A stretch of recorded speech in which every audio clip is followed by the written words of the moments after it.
بعض اوقات انسان پر بیماری یا کوئی بھی تکلیف اس کے اپنے ہاتھوں کی کمائی سے آتی ہے، یعنی اس کا اپنا کوئی گناہ یا قصور ہوتا ہے جس کی بنا پر اسے وہ تکلیف پہنچتی ہے۔ قرآن مجید میں آتا ہے وَمَا أَصَابَكُم مِّن مُّصِيبَةٍ فَبِمَا كَسَبَتْ أَيْدِيكُمْ وَيَعْفُو عَن كَثِيرٍ، اور تمہیں جو بھی مصیبت پہنچی تو وہ اس وجہ سے ہے جو تمہارے ہاتھوں نے کمایا، اور وہ بہت سی چیزوں سے درگزر کر جاتا ہے۔ اسی طرح بعض اوقات انسان کی بیماریاں اس کے کسی گناہ کا نتیجہ ہوتی ہیں۔ عمر رضی اللہ عنہ نے جب عباس رضی اللہ عنہ سے بارش کی دعا کرنے کے لیے کہا تو انہوں نے کہا اے اللہ، بے شک مصیبتیں گناہوں کی وجہ سے ہی نازل ہوتی ہیں اور انہیں صرف توبہ ہٹا سکتی ہے۔ پھر اسی طرح ایک اور روایت میں آتا ہے رسول اللہ صلی اللہ علیہ وسلم نے فرمایا جب بھی کسی رگ یا آنکھ کو نقصان پہنچتا ہے تو وہ کسی نہ کسی گناہ کی وجہ سے ہوتا ہے،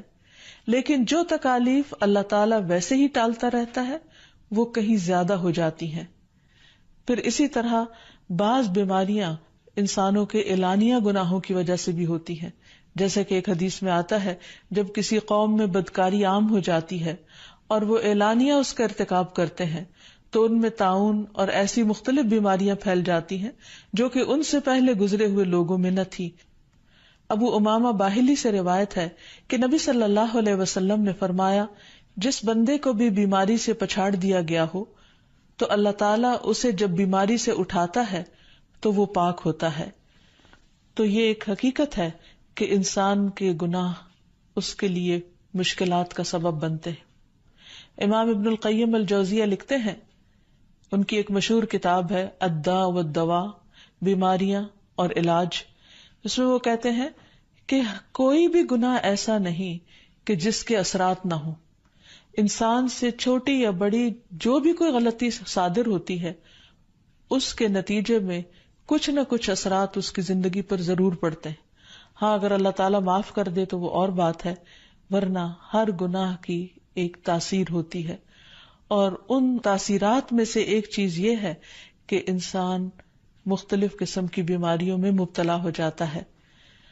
اسی لیے ہم دیکھتے ہیں کہ جب انسان بیماری میں مبتلا ہوتا ہے تو اللہ تعالیٰ اس بیماری کو اس کے گناہوں کا کفارہ بنا دیتے ہیں۔ جیسے حدیث میں آتا ہے کہ جس مسلمان کو کانٹا چبھے یا اس سے زیادہ کوئی تکلیف پہنچتی ہے تو اللہ تعالیٰ اس کے ذریعے اس کے گناہوں کو اس طرح دور کر دیتا ہے جس طرح درخت سے اس کے پتے جھڑتے ہیں۔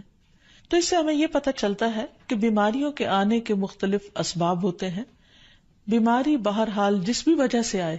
لیکن اصل چیز دیکھنے کی یہ ہے کہ مومن کا رویہ کیا ہے۔ مومن کو اگر کوئی کانٹا بھی چبھتا ہے تو وہ اس پر صبر کرتا ہے۔ اس لیے بیماری یا تکلیف کے آنے پر انسان کو اللہ سے راضی رہنا چاہیے، شکوہ نہیں کرنا چاہیے، کیونکہ جو اللہ سے راضی ہو جاتا ہے کسی آزمائش پر، اللہ تعالیٰ بھی اس سے راضی ہو جاتا ہے۔ پھر اسی طرح اللہ تعالیٰ کا شکر ادا کرنا چاہیے، کیونکہ بیماری اس سے زیادہ شدید بھی ہو سکتی تھی۔ لہذا انسان کو اللہ تعالیٰ جس حال میں رکھے انسان اس پر شکر گزار رہے۔ پھر یہ کہ انسان کسی بھی بیماری میں کسی بھی قسم کی ہو اور زندگی کے کسی بھی حصے میں ہو اس میں مایوس نہ ہو، پر امید رہے کہ بیماری دور ہو جائے گی۔ پھر اسی طرح اگر بیماری طول پکڑ جائے تو انسان کو گھبرانا نہیں چاہیے، کیونکہ ہر گزرنے والا لمحہ انسان کے درجات میں اضافے کا سبب بنتا ہے اور اس کے گناہ مسلسل جھڑتے چلے جاتے ہیں حتیٰ کہ انسان بالکل پاک صاف ہو جاتا ہے۔ پھر اسی طرح انسان کو بیماری کی حالت میں دوسروں سے شکوے شکایات نہیں کرنی چاہیے، کیونکہ بیماری اللہ کے اذن سے آتی ہے، اور جب انسان ہر ایک کے آگے رونے لگتا ہے تو گویا وہ اللہ تعالیٰ کا شکوہ کر رہا ہوتا ہے، جو چیز اللہ تعالیٰ کو پسند نہیں۔ پھر اسی طرح منہ سے برے الفاظ نہیں نکالنے چاہیے، بیماریوں کو کوسنا نہیں چاہیے، اور پھر ایسے الفاظ نہیں ادا کرنے چاہیے کہ مجھے لگتا ہے کہ اس بیماری میں